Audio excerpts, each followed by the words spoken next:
Აგახდა 11 თვის ჩვილის დავით გოგინაშვილის გარდაცვალების მიზეზი. დაღუპულის ოჯახის წევრები ბავშვის სიკვდილში იავნანა მედის ექიმებს ადანაშაულებენ.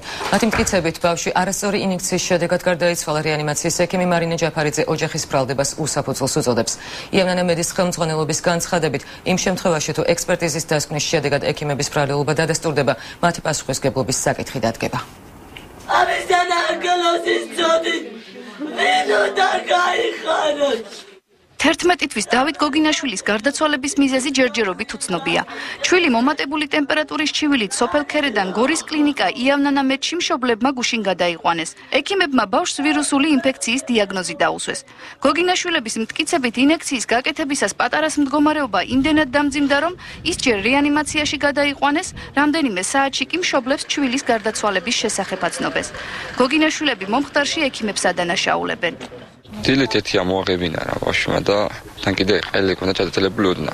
მაგის გამო ჩავიყვანით.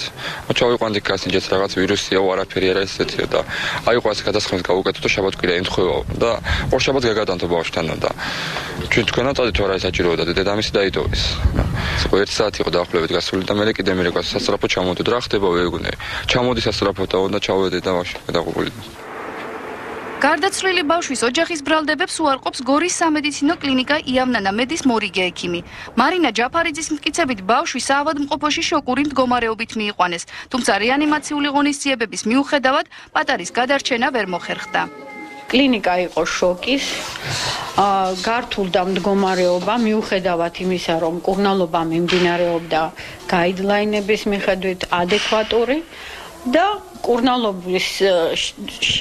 მკურნალობამ შედეგი ვერ გამოიღო და რეანიმაციული ღონისძიებებიც იყო უშედეგო და დაიღუპა. დიაგნოზის დადგენა გაჭირდა გუშინ, იმიტომ რომ ძალიან სწრაფად მოხდა ყველაფერი. გადაგზავნილია ექსპერტიზაზე და ექსპერტიზის დასკვნის მერე გაირკვევა და დამნაშავე აუცილებლად დაისჯება. გორის საავადმყოფოში მომხდარ ფაქტს დღესვე გამოეხმაურა ჯანდაცვის სამინისტრო. საერთოდ საექიმო შეცდომების განხილვის მექანიზმები და რეგულირების სისტემები არის მთლიანად გადასახადი. აუცილებლად გამომახვილებთ ამაზე ყურადღებას და ეს შემთხვევა განსაკუთრებული ყურადღების ქვეშ დადგება და იქნება შესწავლილი. სამედიცინო დასკვნა 11 თვის ჩვილის გარდაცვალების შესახებ 10 იანვარს გახდება ცნობილი. გოგინაშვილების ოჯახი კი უახლოეს დღეებში დამოუკიდებელი ექსპერტიზის ჩატარებას გეგმავს. მათი თქმით, ყველა ექიმი, რომელთა დაუდევრობის მსხვერპლიც მათი შვილი გახდა, უმკაცრესად უნდა დაისაჯოს.